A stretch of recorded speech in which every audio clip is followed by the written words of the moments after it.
हाँ बच्चों, आज हम लोग चैप्टर पढ़ेंगे use of this, that and these, those. आज का चैप्टर है। इसमें सीखेंगे कि दिस, दैट और दीज, दोज का प्रयोग कैसे करते हैं, कहाँ करते हैं। सबसे पहले मैं ये बता दूं कि दिस, दैट, दीज और दोज डेमोस्ट्रेटिव प्रोनाउन होता है। क्या होता है?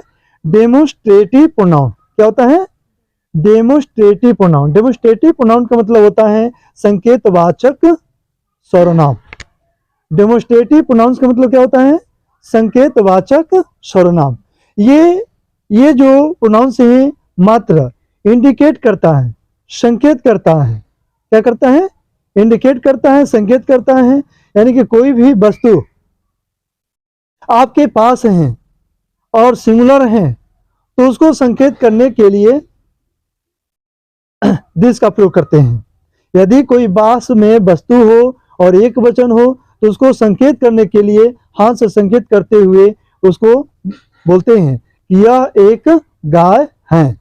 ठीक है? तो ऐसे वाक्यों को संकेतित करने के लिए दिस और डैट का प्रयोग करते हैं। तो इसमें सीखेंगे दिस, दिस, डैट, दीज और दोज का प्रयोग कैसे करेंगे। और इस चैप्टर को शुरुआत करने से पहले अगर हमारे चैनल पर नए हैं तो हमारे चैनल को सब्सक्राइब कर लीजिए, और वीडियो अच्छी लगी तो हमारे वीडियो को लाइक करिए और शेयर कीजिए। चलते हैं आगे चैप्टर पर। Use of this, that, these and those. सबसे पहले हम इंट्रोडक्ट करते हैं, इंट्रोडक्टरी पढ़ाते हैं। यानी इसका इंट्रोडक्टरी क्या है? इसका परिचय। इंट्रोडक्टरी सबसे पहले जरूरी है। ये है दिस। सबसे पहले दिस, दिस और दैट। दिस मैंने क्या होता है? यह। दिस मैंने क्या होता है? यह। दैट, दैट मीन्स क्या होता है? वह। ये दोनों आपका क्या होता है? ये सिंगुलर होता है। क्या होता है? सिंगुलर प्रोनाउंस होता है। क्या होता है? Singular pronouns. ठीक है? सिंगुलर प्रोनाउंस होता है। इसका प्रयोग एक वचन यानी कि एक व्यक्ति या एक वस्तु को संकेत करने के लिए किया जाता है। इसका प्रयोग किसके लिए किया जाता है? एक व्यक्ति या एक वस्तु के लिए। तो सबसे पहले इंट्रोडक्टरी जरूरी है। अगर ये समझ में आ जाएगा तो आप लोगों को आगे और समझ में आएगा। ये सबसे पहले समझना है कि दिस, दैट क्या होता है, दीज, दोज क्या होता है। यहाँ पर लिख दिया हूं, दिस मीन्स यह, दैट मीन्स वह। इसका प्रयोग करते हैं एक व्यक्ति या एक वस्तु के लिए। समझ गया? दूसरा है दीज। दूसरा है दीज। दीज मीन्स क्या होता है? ये या ये सब होता है। दूसरा होता है दोज। क्या होता है? दोज। दोज मीन्स होता है वे या वे सब। समझ रहा है? अब ये क्या है? ये होता है प्लूरल प्रोनाउंस। क्या होता है? प्लूरल प्रोनाउंस होता है। Plural pronouns. समझ गया? ये प्लूरल प्रोनाउंस कहाँ प्रयोग करते हैं? ये एक से अधिक व्यक्ति या वस्तुओं के लिए किया जाता है। यहां पर लिख दे रहा हूं, यहां पर लिख सकते हैं अनेक। संकेत में बता रहा हूं, अनेक व्यक्तियों लिख दे यहां पर। अनेक व्यक्तियों या वस्तुओं। ये संकेत समझना है। यही संकेत सबसे इंपॉर्टेंट चीज है के लिए। समझ गया? ये संकेत में बता रहा हूं, ये इंडिकेट है, आइडेंटिफाई सबसे जरूरी है। दिज मीन्स ये या ये सब, दोज मीन्स वे या वे सब। ये प्लूरल प्रोनाउंस होता है। ये अनेक व्यक्तियों या वस्तुओं को संकेत करने के लिए किया जाता है। समझा गया। अब चलते हैं कि इसका प्रयोग कहाँ करते हैं, कैसे करते हैं, इसका यूज पढ़ेंगे। क्या पढ़ेंगे? यूज पढ़ेंगे। यूज कहाँ करेंगे, कैसे करेंगे, ठीक है। तो सबसे पहले यहाँ पे लिखेंगे यूज ऑफ दिस। सबसे पहले पढ़ेंगे हम लोग यूज ऑफ दिस। समझ गया। अब ये मालूम हो जाना चाहिए। यहां पर लिख सकती हो, यहां पर लिख सकते हो दिस, दैट, दीज और दोज। दिस, दैट, दीज और दोज। डेमोस्ट्रेटिव प्रोनाउन क्या होता है? डेमोस्ट्रेटिव प्रोनाउंस होता है। क्या होता है? डेमोन्स्ट्रेटिव। यहां पर लिखेंगे आगे क्या लिखेंगे? हाँ, डेमोन्स्ट्रेटिव प्रोनाउंस। ये डेमोन्स्ट्रेटिव प्रोनाउंस है। ये आप क्या पढ़ रहे हैं? इंट्रोडक्शन पढ़ रहे हैं। क्या पढ़ रहे हैं? इंट्रोडक्शन। यहां पर लिख सकते हो इंट्रोडक्शन। ये इंट्रोडक्शन है। क्या है? इंट्रोडक्शन। ये इधर दिखाई दे रहा है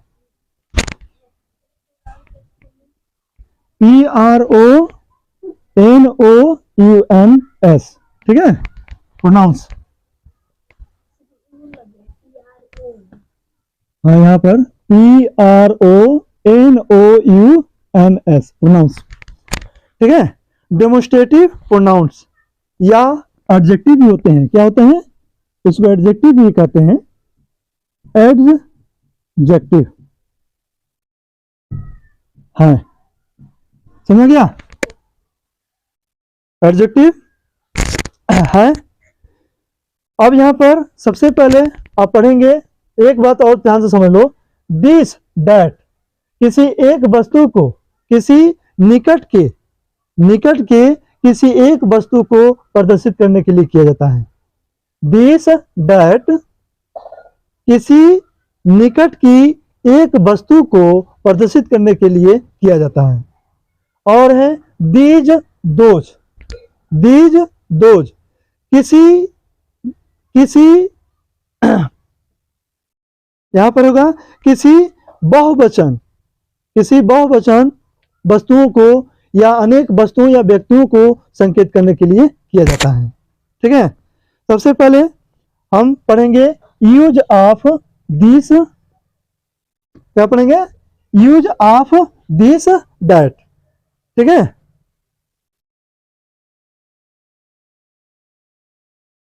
यहां पर पढ़ेंगे use of this. Use of this, पहले दिस के बारे में पढ़ लीजिए कि दिस है क्या, दिस कहां पर प्रयोग करेंगे। ठीक है। इसका रूल होता है किसी पास की एक वस्तु को, एक व्यक्ति या वस्तु को संकेत करने के लिए दिस का प्रयोग किया जाता है। और दिस का प्रयोग होता है। समझ गया। किसी पास की एक व्यक्ति या वस्तु को संकेत करने के लिए दिस का प्रयोग करते हैं। समझ गया। देखिए यहां पर लिख रहा हूं किसी पास की एक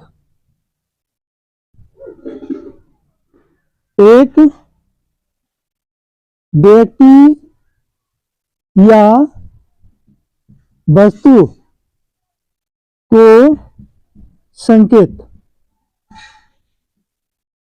संकेत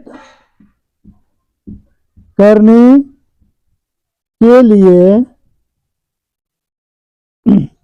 दिस का प्रयोग करते हैं। स्क्रीन पे जा रहा नहीं है, स्क्रीन पे दिखाई दे रहा है। हाँ, ये है यूज ऑफ दिस। किसी पास की एक व्यक्ति या वस्तु को संकेत करने के लिए दिस का प्रयोग करते हैं। समझा गया? कोई भी वस्तु हो, कोई भी एक व्यक्ति या एक वस्तु हो, तो उसको संकेत करने के लिए दिस का प्रयोग करते हैं। जैसे मान लो एग्जाम्पल ले लो। एग्जाम्पल, यह एक कलम है। यह एक कलम है, यानी कि ऐसा वस्तु हो जो आपके पास में हो। एक वस्तु, कोई भी एक वस्तु हो और आपके पास हो, जो अपने हाथ से छू सकते हो, यानी टच कर सकते हो, और अपने हाथ से अंगुली से संकेत कर सकते हो। यह एक कलम है। यह एक कलम है, यानी कि अंगुली से टच करके बता रहे हो, संकेत कर रहे हो, तो वहां पर यह के लिए क्या लगाएंगे? दिस। क्या लगाएंगे? दिस। यहां पर जाएगा, यह का क्या हो जाएगा? दिस।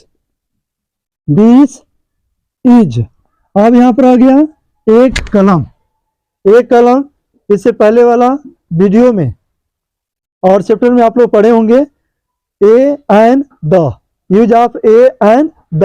तो आप लोगों को मालूम हो गया होगा कि ए का प्रयोग कहां करेंगे, एन का प्रयोग कहां करेंगे, द का प्रयोग कहां करेंगे। ठीक ना? तो यहां पर एक कलम है, तो एक कलम का क्या हो जाएगा?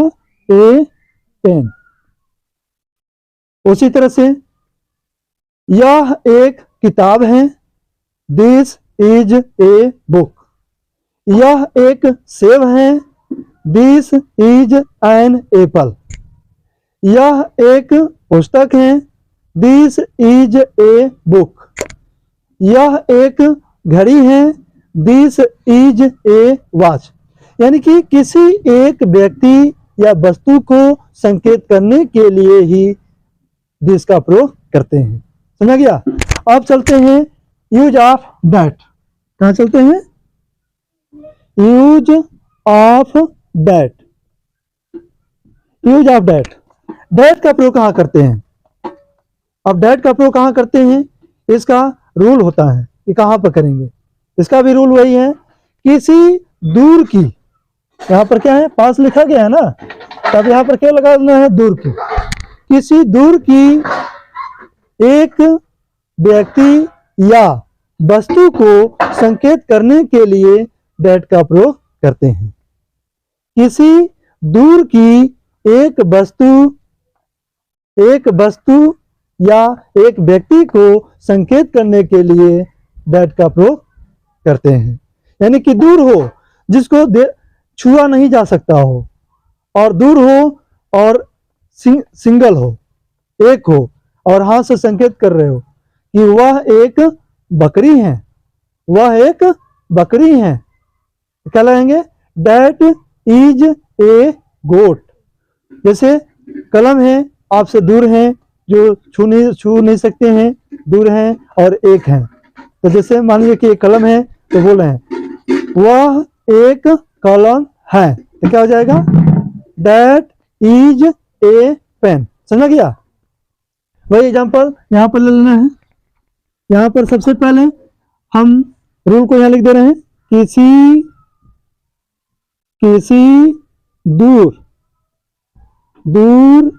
की एक व्यक्ति या वस्तु को संकेत करने के लिए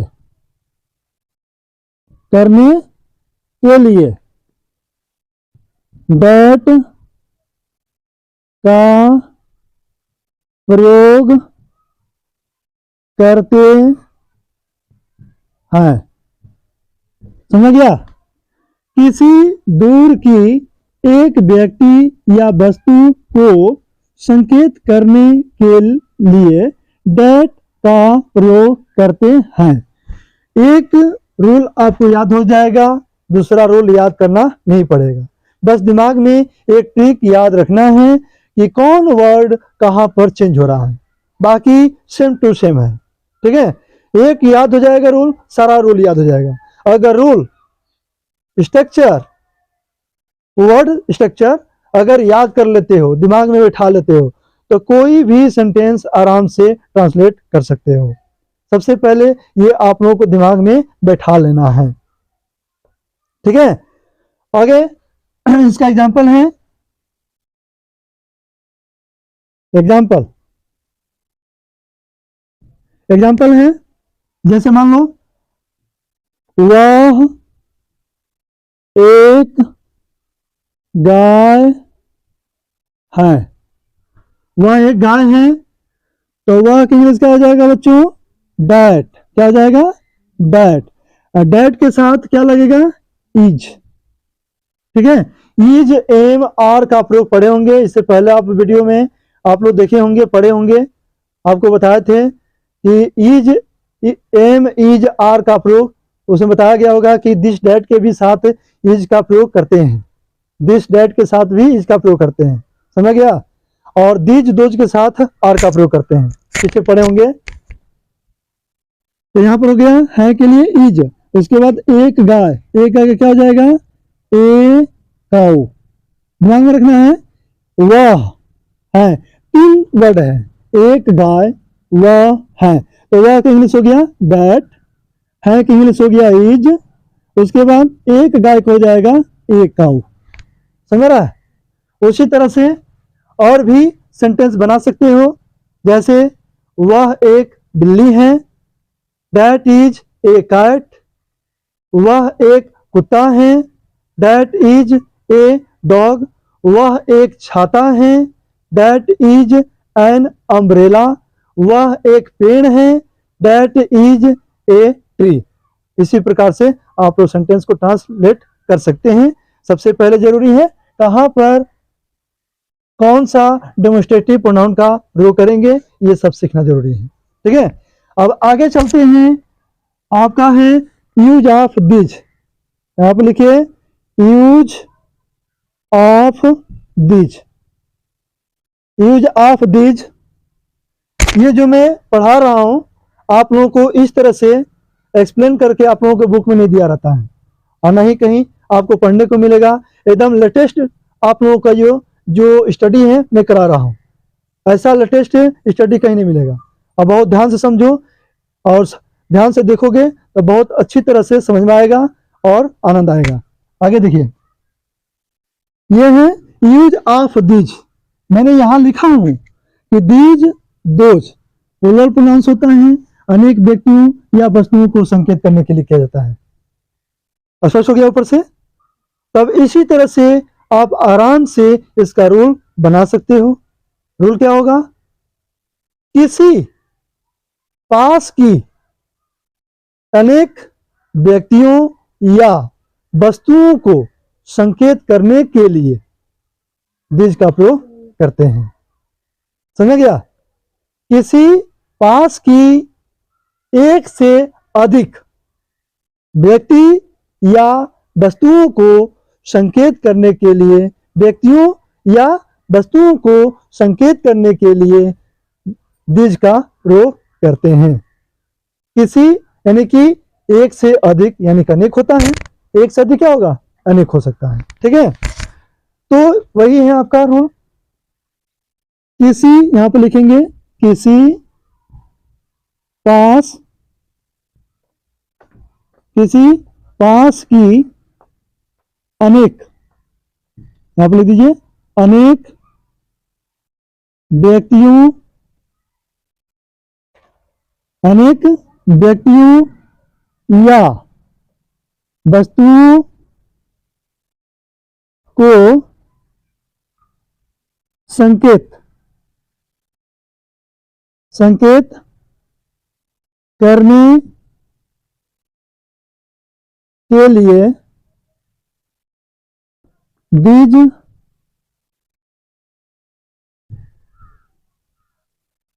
बीज का प्रयोग करते हैं। समझ गया? स्क्रीन पर दिखाई दे रहा है ना? हाँ। किसी पास की अनेक व्यक्तियों या वस्तुओं को संकेत करने के लिए बीज का प्रयोग करते हैं।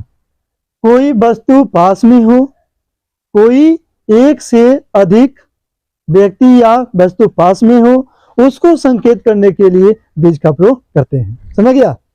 जैसे ये यानी कि एक से अधिक कलम है, एक से अधिक कलम है, तो कहेंगे ये कलमें हैं, ये कलमें हैं। These are pens, these are pens. ध्यान दीजिए कि जब दीज दोज लग रहा है तो जो भी नाउन्स आएगा, नाउन आएगा, उस नाउन में एस या एस जोड़ करके प्लूरल बना लेंगे। ठीक ना? जैसे पेन है, क्या है? पेन है, पेन सिंगुलर है, क्या है? पेन सिंगुलर है, इसका प्लूरल क्या हो जाएगा? पेन्स। तो ये पेन जो है दिस डेट में लगा रहे थे और ये जो लगेगा दिस दोज में लगेगा। समझ रहा है ना? हाँ। तो ये कलमें हैं, दीज आर पेन्स। ये गायें हैं, ये गायें हैं, दीज आर काउच। ये सेब हैं या ये सब सेब हैं, एक ही बात हुआ। These are apples. समझ गया? इस तरह से एग्जाम्पल होता है। एग्जाम्पल है आपका, एग्जाम्पल ये कलमें हैं, ये कलमें हैं, ये कलमें हैं। तो ये का इंग्लिश क्या हो जाएगा? दीज। क्या हो जाएगा? These are pens, these are pens. समझ गया? जैसे ये लड़कियां हैं, दीज आर गर्ल्स। ये लड़के हैं, दीज आर बॉयज। ये महिलाएं हैं, दीज आर ओमेन। ओमेन होता है, क्या होता है? ओमेन, एम ई एन लग जाता है। समझ गया? जैसे वे पुरुष हैं, वे पुरुष हैं, वे तो आएगा नहीं, अभी दीज का प्रयोग पड़ रहा है ना। ये पुरुष हैं, दीज आर मेन। समझा गया? इस तरह से आप ट्रांसलेट करेंगे। समझा गया?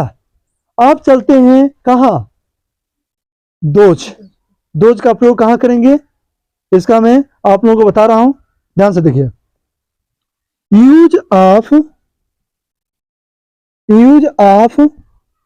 Those, use of those, use of those पढ़ेंगे बच्चों।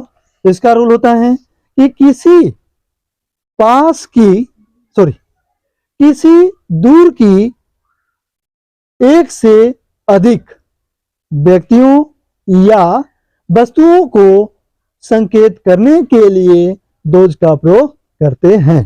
समझ गया? किसी दूर की एक से अधिक व्यक्तियों या वस्तुओं को संकेत करने के लिए दोज का प्रयोग करते हैं। समझ गया? अब मैं लिखकर स्पष्ट करा देता हूं, ध्यान दीजिए। किसी पास की अनेक, सॉरी यहां पर दूर है ना, दोज का प्रयोग कर रहे हैं। किसी दूर की अनेक, किसी दूर की अनेक व्यक्तियों या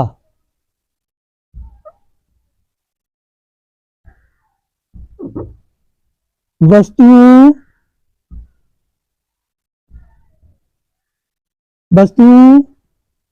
को संकेत करने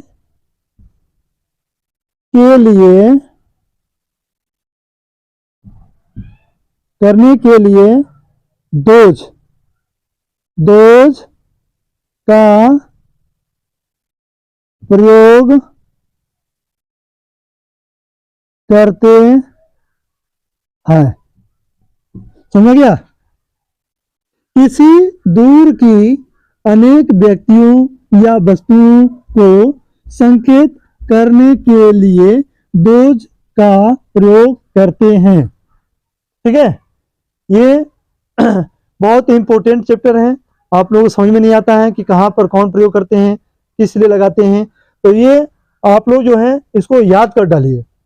याद कर लेंगे, ये नोट्स याद कर लेंगे, इंट्रोडक्शन याद कर लेंगे, उसके बाद क्या है रूल्स, तो आप लोग आराम से ट्रांसलेट कर सकते हैं, उसमें कोई आप लोगों को दिक्कत नहीं आएगी। ठीक है, एग्जाम्पल है, इसमें एग्जाम्पल क्या होता है, कोई वस्तु एक से अधिक हो और दूर हो तो क्या लिखेंगे एग्जाम्पल में, वे कलमें हैं, दोज आर पेन्स। वे लड़कियां हैं, दोज आर गर्ल्स। वे विद्यार्थी हैं, वे सब विद्यार्थी हैं, दोज आर स्टूडेंट्स। समझ गया? ये वे चिड़िया हैं, वे चिड़िया हैं, दोज आर बर्ड्स। समझ गया? इस तरह से एग्जाम्पल लिखेंगे यहां पर।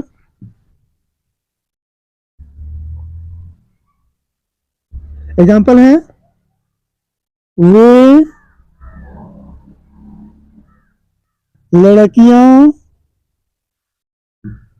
हैं, वे लड़कियां हैं, और यहाँ पर ध्यान रखना है कि हमेशा है में बिंदु रहेगा, जो नाक की सहायता से बोला जाता है हाय। ठीक है, जो नाक और मुंह दोनों की सहायता ले जाते हैं वो प्लूरल होता है। ठीक है, इसका हो जाएगा दोज आर गर्ल्स। ठीक है, गर्ल्स। उसी तरह से और भी एग्जाम्पल लीजिए। अब आ जाइए, मैं अलग से एग्जाम्पल में बता रहा हूं, जैसे आप लोग समझ जाएंगे। और ये रूल पढ़ लिया, एग्जाम्पल पढ़ लिया, इससे आप लोग एकदम आराम से समझ गए होंगे कि कहाँ पर कौन सा डेमोन्स्ट्रेटिव प्रोनाउंस लगेगा। ठीक है, जैसे मान लीजिए यह एक कुत्ता है। क्या होगा बच्चों, जैसे इंग्लिश क्या होगा, यह एक कुत्ता है, क्या होगा, दैट दिस, क्या हो जाएगा, दिस इज ए डॉग। समझ रहा है? जैसे वह एक पेड़ है, वह एक पेड़ है, इसका क्या हो जाएगा बच्चों, दैट इज ए ट्री। उस तरह से ये, उस तरह से अगला एग्जांपल है, ये चींटियां हैं, ये चींटियां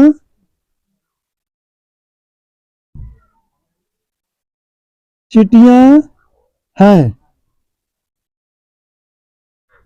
ये चींटियां हैं, तो ये की इंग्लिश क्या हो जाएगा, दीज आर, उसके बाद चींटी का क्या हो जाएगा, एंड्स। क्या हो जाएगा, एंड्स। समझ रहा है ना? उस तरह से जैसे नाम में आ जाता है, यह राम है, ये नाम है, किसी व्यक्ति का नाम है, यह राम है, तो यह इंग्लिश का हो जाएगा, दिस इज। अब यहाँ पर एक नहीं लगेगा, ए नहीं लगेगा, क्या लगेगा, राम। यहाँ पर दिस इज राम। समझा गया? ये रहा आप लोगों का use of this, that, these और दोज का प्रयोग। अब मैं उम्मीद करता हूं कि आप लोगों को अच्छी तरह से समझ में आ गया होगा कि डैट, दिस, दैट, दीज और दोज का प्रयोग कहाँ करते हैं। ठीक है, तो आप लोग जो हैं इसका एक्सरसाइज अपने से खुद करिए, समझ में आ जाएगा। ज़्यादा से ज़्यादा ट्रांसलेट कीजिए, खुद समझ में आ जाएगा। और इसी के साथ मैं अलविदा लेना चाहता हूँ। इससे पहले कि मेरा अगर यदि कोई मेरे चैनल पर नए देख रहे हैं तो